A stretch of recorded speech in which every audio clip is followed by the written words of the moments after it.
3월에 메마른 바람이 지붕을 덮은 오래된 비와 위로 스며들며 산중턱에 자리한 작은 소나무집의 탱가루를 스쳐 지나갔다.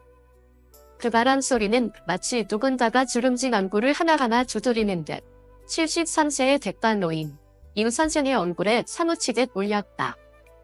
그날 오후 그는 평소처럼 잠에 가지도 뒤뜰의 매화나무 아래서 자선하지도 않았다. 그저 말없이 앉아 손에는 회색빛 편지 한 장을 들고 있었다. 단신임도 우체국 도장도 없이 오직 한 문장만이 적혀 있었다. 선생님, 제가 몇 년밖에 살지 못한다면 제발 아버지처럼 살지 않도록 살아가는 법을 가르쳐 주시겠습니까? 유 선생은 그 자리에서 몸을 굳힌 채 꼼짝도 하지 않았다. 나치근하면서도 오싹한 만큼 낯선 필체였다. 누구지? 어떻게 선생님이라는 호칭을 알았을까? 지난 30년 동안 그 누구도 그렇게 그를 부르지 않았다. 서울의 주경정원에서 노년맥과 과장으로 일하다가 그 모든 팔찌를 내려놓은 이후로는 더더욱 그는 가을 어느 날 세상이 놀랄 만큼 모든 걸 놓아버렸다. 사람들은 아내의 갑작스러운 죽음에 충격을 받았기 때문이라 말했지만 진실은 달랐다. 현대의학이 그가 사랑했던 사람을 앗아갔다는 것 그 사실 하나만큼은 그 누구도 모른다. 이른이 넘은 나이에 필요한 건 잠시의 기술이 아니라 잘못 죽지 않는 법을 배우는 것이다. 그것이 유 선생이 손수 적은 노트의 첫 문장이었고 그 말은 곧 아무도 말하지 않았던 말할 수 없었던 진실의 시작이었다. 나이가 들수록 사람은 실수를 더 쉽게 한다. 지식이 없어서가 아니다. 오히려 하얀가운이 주는 권위에 너무 쉽게 마음을 내어주기 때문이다. 때로 의사의 미소는 천천히 내려지는 사망 선고일 수 있고 무리합니다라는 말 한마디가 78세 노인을 독서의자에서 정상으로 옮겨버리는 판결일 수도 있다. 이제 유 선생은 더 이상 의사가 아니다. 그는 비밀을 지키는 자다. 현대의학의 안일함을 개발한 자이며 모든 것을 잃었기에 더 이상 잃을 것이 없는 사람이다. 템벌 위에 앉아 그는 쪽빛 만년필을 꺼내 70 이후 생존 이훈이라는 노트 첫 장에 이렇게 적었다. 사람들은 말한다. 의사를 믿으라고. 하지만 100세까지 사는 사람들은 의사의 말을 맹신하지 않는 사람들이었다. 그리고 그는 말하기 시작했다. 수많은 비밀들, 뼈저린 교훈들, 그리고 경이 아닌 믿음 때문에 죽어간 이들에 대한 기록을. 평화로운 산골의 풍경 속에서 믿을 수 있겠는가? 지금 이 순간 거대한 폭풍이 몰려오고 있다. 자연의 폭풍이 아니다. 그건 바로 노인들이 어떤 방식으로 철이 들고 있는지에 대한 오랫동안 감춰졌던 진실의 폭풍이다. 그리고 그 무명의 편지. 그것은 단순한 우연이다. 아니면 곧 입막음자나 누군가가 마지막으로 보내온 정보이다. 노인이 순순하다는 건 그들이 당신을 믿는다는 뜻이 아닙니다. 그저 포기했을 뿐입니다. 그것이 유 선생이 내게 처음으로 한 말이었다. 그가 왜 명만 높은 노년맥과 과장 자리에서 아직 젊은 53세에 스스로 물러나는지를 묻는 내 질문에 대한 답이었다. 그 말에 나는 아무 말도 하지 못했다. 그는 그 누구에게도 털어놓지 않았던 기억 하나를 들려주었다. 책에도 학회 발표에서도 방송에서도 절대 언급하지 않았던 이야기. 그가 마지막으로 서명한 진료 기록 속 마지막 환자 이야기였다. 그녀의 이름은 기우 할머니. 이른 몇 평생을 교사로 살아온 명석하고 강단 있는 분이었다. 누구에게도 기대지 않고 모든 일을 혼자 해내던 분. 어느 날 갑작스런 어지럼증 이후 아들이 그녀를 병원으로 데려갔다. 심장내과 전문의의 진단은 단순했다. 즉시 심박줄기 삽입이 필요합니다. 위험하지 않고 간단한 30분 시술입니다. 할머니는 고개를 끄덕였다. 그리고 48시간 후 그녀는 더 이상 말을 하지 않았다. 심각한 합병증 때문은 아니었다. 그저 시술 이후 계속해서 피곤함이 밀려왔다. 기계가 작동할 때마다 몸이 덜컥거렸고 밤마다 잠을 이루지 못했다. 아침이 오면 눈을 뜨는 게 두려웠다. 내 안에 무언가가 있다는 그 감각은 그녀를 점점 공포 속으로 밀어넣었다.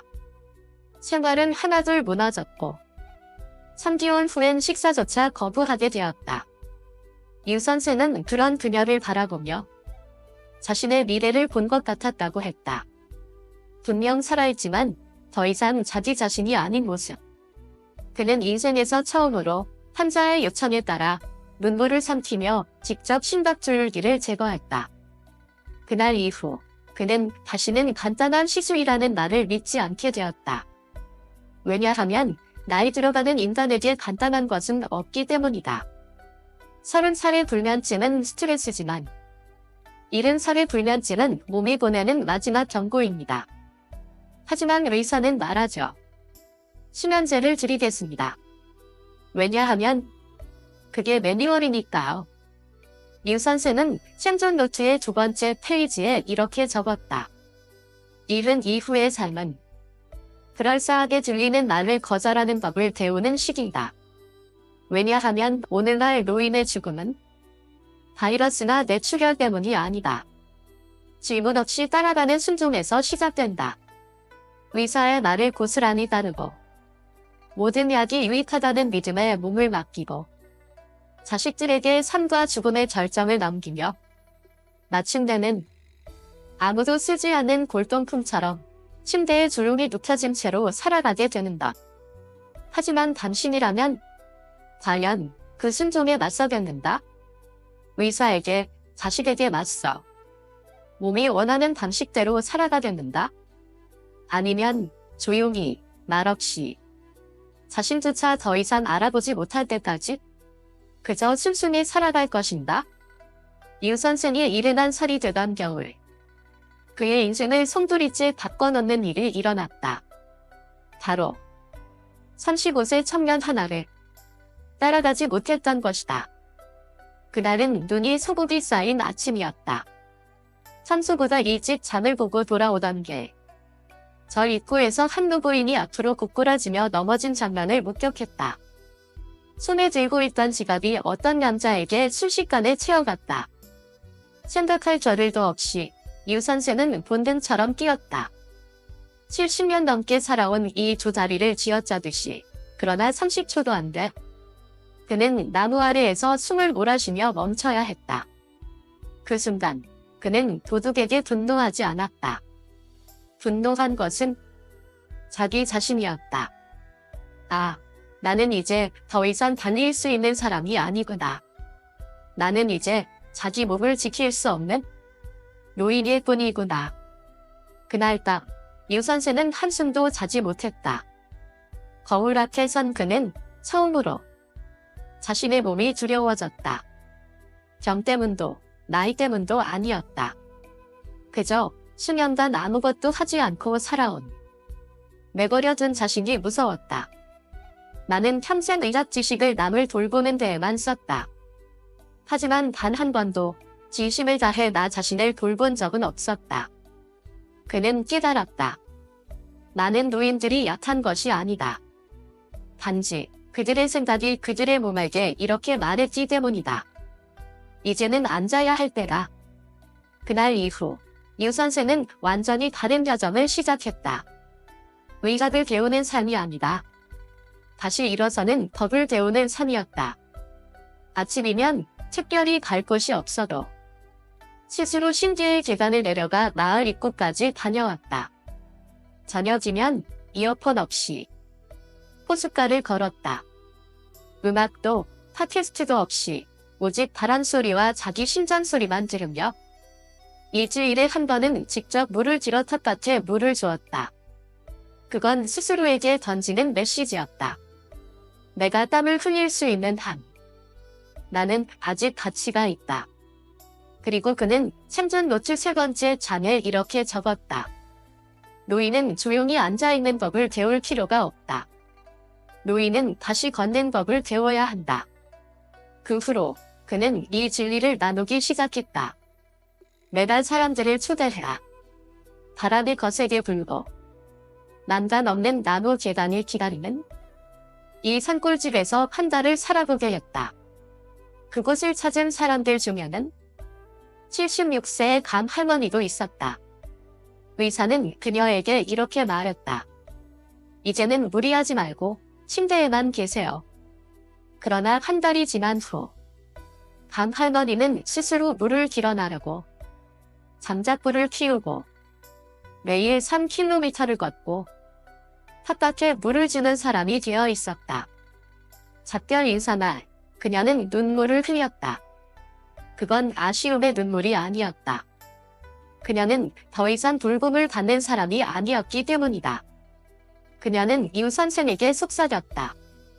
이번에 산에 오지 않았다면 전 병이 아니라 누구에게도 강하다고 여겨지지 못하는 마음 때문에 죽었을 거예요. 나는 한때 이렇게 생각했다. 노년은 쉬기 위한 시기라고. 하지만 이제 안다. 때 아닌 휴식은 조용히 찾아오는 일은 죽음의 다른 이름이었다. 이웃 선생은 그 말을 노트 4번째 장의 첫 줄에 써내려갔다. 그날은 절친한 친구 한 선생의 3주지 되는 날이었다. 한 선생은 40년간 쉬지 않고 일해온 은퇴한 엔지니어였다. 그는 늘 모범적이었다. 식습관도 규칙적이고 매일 아침 운동도 거르지 않았다. 정기검진 날짜도 철저히 지켰다. 그런데 은퇴 후 고작 6개월 만에 병이 났다. 심전도, 체도, 간도 아니었다. 문제는 마음이었다. 그는 점점 조용해졌다. 밖에 나가지 않았고 사람도 만나지 않았다. 하루 대부분을 아늑한 집 안에서 보내며 클래식 음악을 틀고 책을 읽고 잠을 자곤 했다. 그리고 어느 순간 그는 말했다. 밤이 너무 길어졌어. 아침이 너무 조용해. 그 고요함이 그의 안에서 마지막 남은 생기를 하나씩 죽여가기 시작했다. 한 선생이 세상을 떠났을 때 많은 사람은 이해하지 못했다. 서류상에는 신체 쇠약으로 인한 합병증이라 적혀 있었다. 하지만 이웃 선생은 알고 있었다. 친구는 병으로 죽은 것이 아니었다. 살 이유를 잃었기 때문에 죽은 것이었다. 1000개의 건물을 설계하고 1000명의 인력을 지휘했던 사람이 결국엔 내일 뭐 하려고 일찍 일어나야 하지? 그 질문 하나에 무너졌던 것이다. 이웃 선생은 자신을 돌아봤다. 그리고 70을 넘긴 이들이 공통적으로 하는 말을 떠올렸다. 이젠 다 했어. 이젠 좀 쉬어도 되잖아. 하지만 그는 알게 되었다. 쉰다는 건 멈춘다는 뜻이 아니다. 책임을 내려놓는다고 해서 자신까지 내려놓아선 안 된다. 그는 노트에 이렇게 덧붙였다. 이래는 엔체의 나이가 아니라 인생의 마지막 재탄생 시기이다. 그는 71세부터 74세까지 인생에서 한 번도 해보지 않았던 일들을 배우기 시작했다. 텃밭 가꾸기, 서야, 월금, 월드금, 일한 전토막기 데우기, 자연식 요리 만들기. 그러자 신기한 일이 벌어졌다. 더 이상 수면제가 필요 없어졌고 새벽마다 숨이 차는 일도 사라졌다. 심지어 점점 잊혀가던 기억력도 돌아오기 시작했다. 약 이름이 아니라 텃밭의 채소 이름을 외우며 내를 쓰기 시작하면서부터였다. 나는 더 이상 죽음을 기다리며 사는 삶을 살지 않는다. 매일 아침 내 삶을 위해 분주해지기 위해 나는 살아간다. 어느 날 조카가 산에 찾아와 물었다. 할아버지, 이렇게 바쁘게 지내시면서 왜 산속에 혼자 사세요? 유 선생은 웃으며 창밖을 가리켰다. 갓 피어난 이채꽃이 바람에 흔들리고 있었다.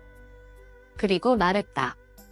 왜냐하면 이곳에선 나는 한 송이 꽃처럼 살 수 있거든. 누가 보지 않아도 피고 누가 필요하지 않아도 향기를 낸다. 나는 늙는 것이 두렵지 않아요. 다만 누군가에게 문제가 되는 게 두려울 뿐이에요.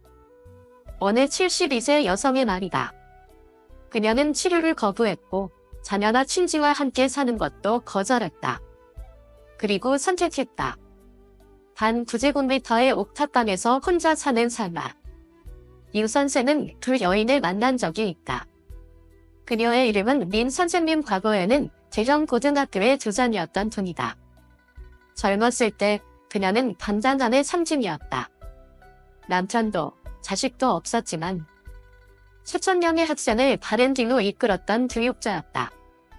그런데 이제 72세가 된 그녀는 좁은 방에서 찬밥과 데친 채소로 끼니를 때우고 있었다. 가난한 건 아니에요. 그녀는 말했다. 다만 아무도 저 때문에 걱정하지 않게 사는 방법을 택했을 뿐이에요. 유 선생이 물었다. 왜 제자들과 살지 않으세요? 분명 수백 명의 학생이 선생님을 어머니처럼 여기고 있을 텐데요. 민 선생은 고개를 저으며 말했다. 처음엔 반가워하겠죠? 하지만 시간이 지나면 귀찮아져요. 사람이란 존재는 아무리 누굴 아껴도 결국엔 자기 편한 게 제일 중요하거든요. 그 말은 유 선생의 가슴을 깊게 찔렀다. 그녀의 말은 곧 우리 사회의 수많은 노인들의 일이 되어 있었다. 조용히 사라지려는 그들. 어디엔가 있지만 어느 순간부터 아무와도 연결되지 않게 된 그들. 나는 부담이 되고 싶지 않다. 그 한 문장이 그들을 고립 속으로 밀어넣었다. 유 선생은 생존 노트 5번째 장에 이렇게 적었다. 노인의 짐은 약해진 몸이 아니다. 그들을 사랑하던 이들의 변한 시선이다. 그날부터 유 선생은 또 다른 여정을 시작했다. 병을 고치는 것도 간단해서 간이하는 것도 아닌 사라져가는 사람들을 되찾는 여정. 그는 오래된 아파트 단지를 찾아다녔다. 혼자 사는 노인들이 많은 지역. 하나하나 문을 두드리며 그가 가져간 것은 약도 돈도 아닌 이야기였다. 그리고 신기하게도 이야기를 들려준 후에는 그분들이 자기 이야기를 꺼내기 시작했다. 어느 분은 유명한 가요 무대 배우였다. 하지만 이제는 들어줄 사람이 없어서 노래를 부르지 않는다 했다. 어느 분은 호텔 셰프 출신이었지만 혼자 먹을 음식은 정성 낼 맛도 안 나서 매일 라면으로 끼니를 때웠다. 어느 분은 전 세계를 누볐던 여행가였다. 하지만 이제는 혹시 지각해서 쓰러져도 아무도 몰라줄까봐 무서워 나가지 못한다고 했다. 유 선생은 그들을 약으로 고치지 않았다. 그저 별표 관계 별표이 되어주었다. 기꺼이 들어주는 사람. 그들이 나는 누구였다라고 말할 수 있도록 인정해주는 사람. 그러자 놀라운 일이 일어났다. 그들은 밥을 먹기 시작했고 웃음을 되찾았으며 심지어 한 어르신은 유 선생에게 이렇게 말했다. 유튜브 채널 좀 만드는 법 가르쳐줘요. 옛날 이야기 좀 풀어보려고요. 그리고 유 선생은 마지막으로 이렇게 적었다. 노인은 약해서 죽는 것이 아니다. 아무도 그들이 얼마나 강했던지를 듣지 않기 때문에 죽는 것이다. 노인은 넘어져서 죽는 것이 아니다. 누군가 지러서는 법을 가르쳐주지 않아서 죽는 것이다. 이건 작은 겉보기에 단순한 사고로 시작된다. 유 선생의 이웃, 75세의 마우 어르신이 화장실에서 미끄러져 넘어졌다. 고관절 골자. 3주간 입원. 그리고 퇴원 후 예전처럼 걷지 못하게 되었다. 주변 사람들은 한결같이 말했다. 이제 끝이야.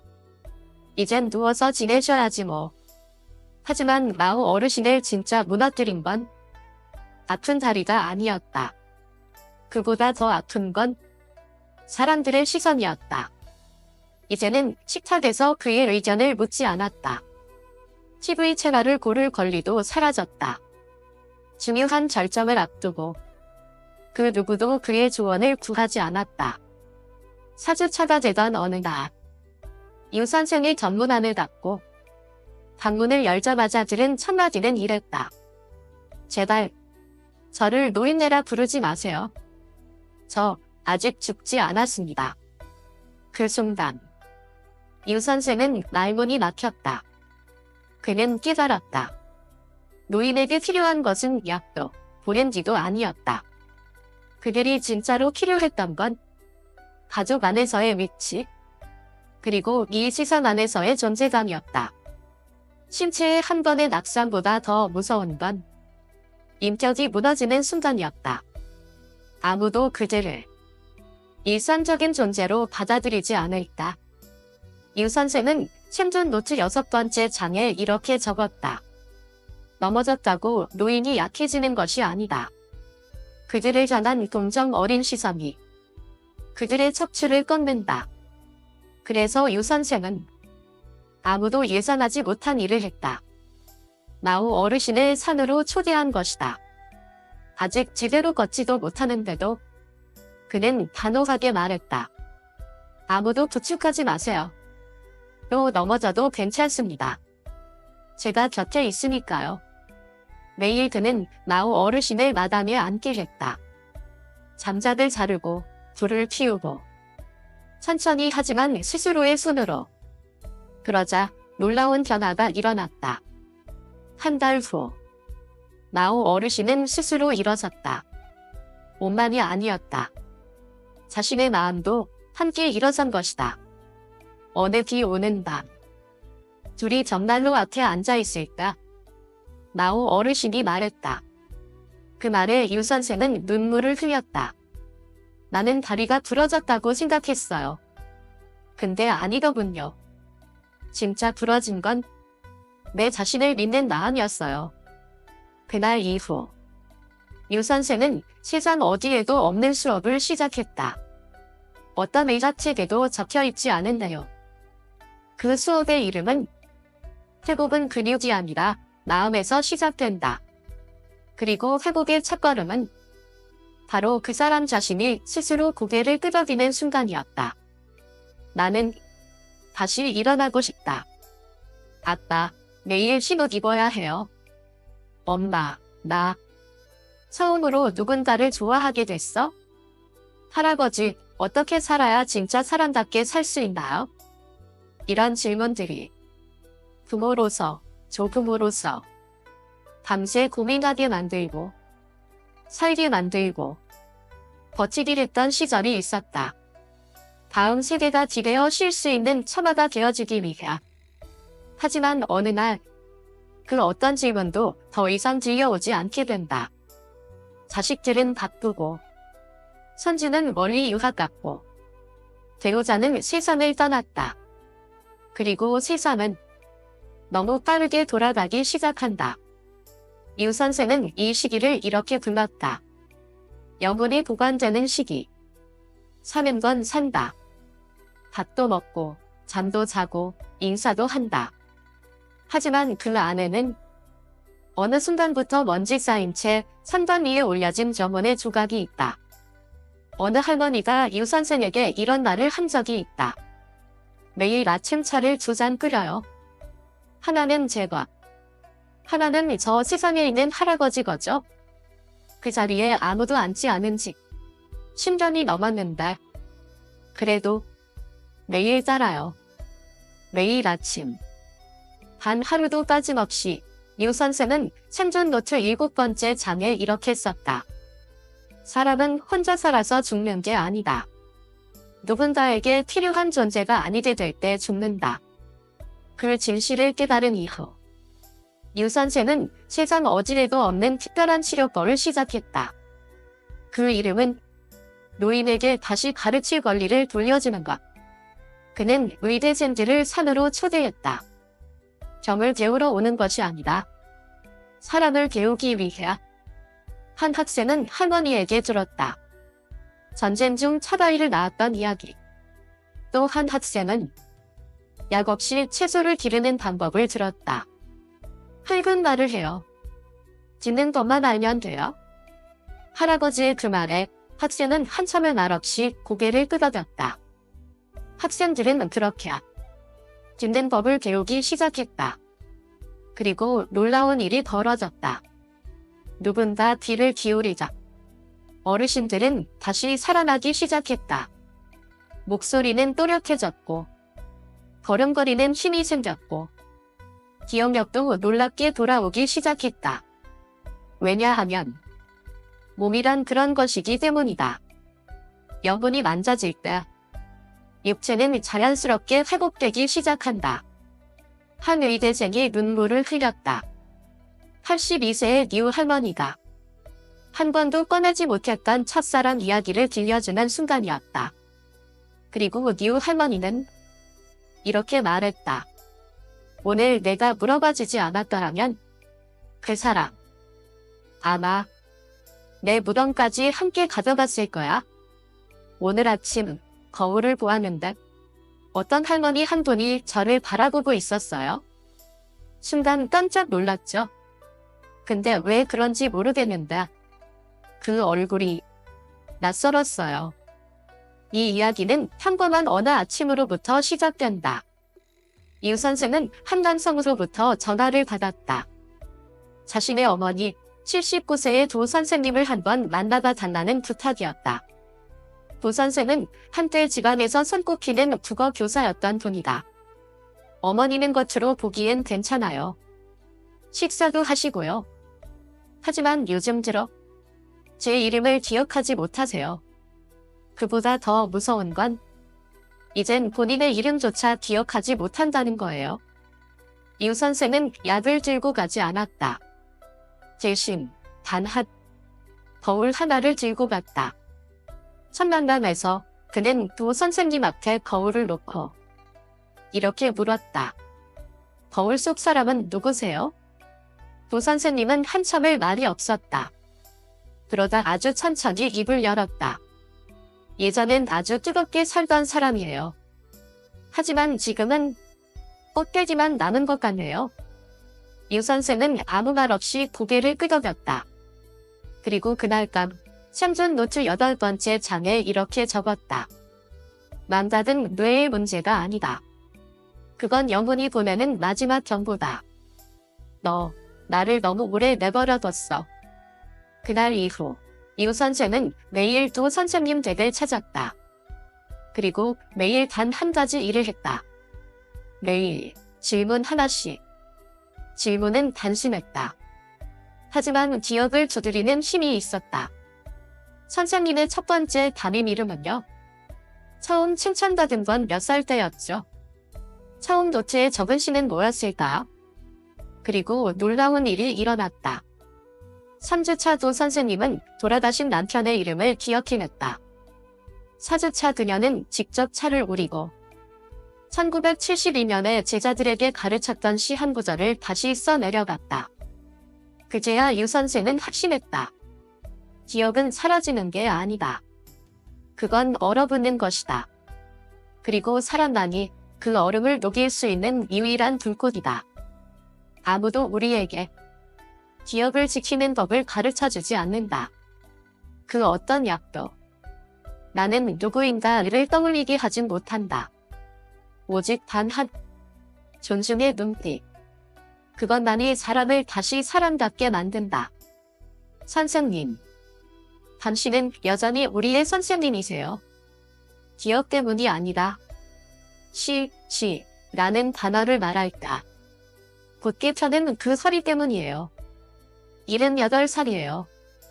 앞으로 10년은 더 살 수 있겠죠?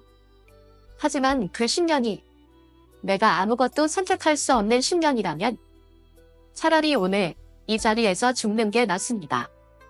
그 말은 어느 겨울밤 유 선생이 한 노인을 찾아갔을 때 나왔다. 그의 이름은 티엔 어르신. 과거에는 유명한 바둑단의 단장이자 배우였다. 지금 그는 아들과 며느리와 함께 모든 것이 완비된 현대식 아파트에서 살고 있다. 하지만 그 집은 너무나 차가웠다. 모든 것이 미리 준비되어 있었다. 식사는 랩으로 주문되고 약은 유의별 플라스틱 상자에 정리되어 있었으며 TV는 반경인이 여유 있을 때만 켜졌다. 그에게는 더 이상 뭐 드시고 싶으세요? 오늘 어디 나가볼까요? 오늘은 어떠셨어요? 이런 질문이 없었다. 대신 들리는 말은 약 2시 시간이에요. 움직이지 마세요. 위험해요. 물은 제가 드릴게요. 혼자 가면 다쳐요. 과거 수천 년 앞에서 무대 위에 섰던 그 사람은 이제 단지 진료 기록지 속의 이름 하나일 뿐이었다. 유 선생은 조용히 물었다. 지금 이 순간 선택할 수 있다면 가장 하고 싶은 게 뭐세요? 그의 대답은 유 선생의 숨을 멈추게 했다. 나는 다시 한 번이라도 실수하고 싶어요. 누군가가 나에게 선택권을 주고 그게 틀리더라도 내가 선택하고 싶어요. 왜냐하면 우리가 잘 말하지 않는 진실이 하나 있다. 노인은 죽음을 두려워하지 않는다. 그들이 진짜 두려워하는 건 프로그램된 삶을 사는 것이다. 선택도, 결정도, 반박도 허용되지 않는 삶. 실수조차 허락되지 않는 삶. 그건 더 이상 삶이 아니다. 유 선생은 생존 노트 9번째 장에 이렇게 적었다. 오래 산 사람은 약을 꼬박꼬박 먹고 채소를 많이 먹은 사람이 아니다. 자기 뜻을 되받아칠 수 있는 사람이다. 그 이후로 유 선생은 주변의 노인들에게 조금은 미쳐보라고 권하기 시작했다. 82세의 할머니가 댄스를 배우겠다고 선언했고 어느 할머니는 새날에 작은 찻집을 열겠다고 말했다. 한 할아버지는 고혈압 약을 일주일간 끊기로 했다. 내 몸이 스스로 뭐라고 말하는지 한번 들어보려고요. 그런데 놀라운 일이 벌어졌다. 다시 선택권이 생기자 혈압은 더 안정됐고 수면은 깊어졌으며 웃음이 많아졌고 죽고 싶다는 말은 더 이상 입에 오르지 않았다. 그리고 유 선생은 마지막으로 이렇게 썼다. 노년은 쇠퇴의 시간이 아니다. 그건 인간답게 살아가 마지막 권리를 되찾는 시간이다. 다시 태어난다면 선생님은 어떤 직업을 선택하시겠어요? 나는 산에서의 마지막 오후 유 선생에게 물었다. 그는 곧바로 대답하지 않았다. 그저 푸른 소나무 너머로 지는 해를 조용히 바라보았다. 아무것도 선택하지 않을 거야? 그가 말했다. 어느 직업도 어떻게 늙어야 하는가를 가르쳐주지 않다군. 살고, 실수하고, 잃고 나서 이렇게 여기 앉아보니 이제야 알겠어. 노년은 끝이 아니야. 처음으로 누구도 아닌 나 자신을 위해 살아볼 수 있는 시간이지. 그는 나를 바라보았다. 깊고 멀은 눈빛이었다. 자네는 아나? 이 나이에 가장 두려운 건 죽음이 아니야. 살아있는 채로 잊혀지는 거지. 나는 다음날 산을 내려왔다. 그의 얇은 노트 몇 권을 품에 안고 그 노트에는 교과서에는 없는 이야기들, 엑스레이로도 찍히지 않는 상처들, 그리고 평생 아무도 알려주지 않았던 삶의 사용법이 담겨 있었다. 하지만 그보다 더 강하게 남은 건 그의 마지막 한마디였다. 언젠가 자네 가족 중 누군가가 말이 없어지기 시작한다면 그 침묵이 너무 오래가지 않도록 해줘. 왜냐면 본인조차도 자신이 서서히 사라지고 있다는 걸 모를 수도 있으니까. 유 선생이 남긴 건 유산도 위대한 철학도 아니었다. 그가 남긴 건 하나의 거울. 각자가 자신을 비춰볼 수 있는 거울. 나는 지금 살고 짓는다. 아니면 그냥 기다리고 짓는다. 나는 나이 들어가고 있는다. 아니면 경원의학과 책임 속에 갇혀가고 있는다. 내가 틀릴 권리, 고집부릴 권리, 선택할 권리, 그리고 살아갈 권리는 여전히 내 안에 살아있는다. 70이든 80이든 마치 20살처럼 말이다. 그리고 만약 지금 이 순간까지 이 영상을 보고 있다면 나는 단 하나의 행동을 당신에게 부탁하고 싶다. 당신이 아는 가장 나이 많은 어르신에게 전화를 걸어보세요. 오늘 뭐 드셨어요? 같은 안도 말고요. 이렇게 물어보세요. 할머니, 할아버지, 아무에게도 말하지 못했던 이야기.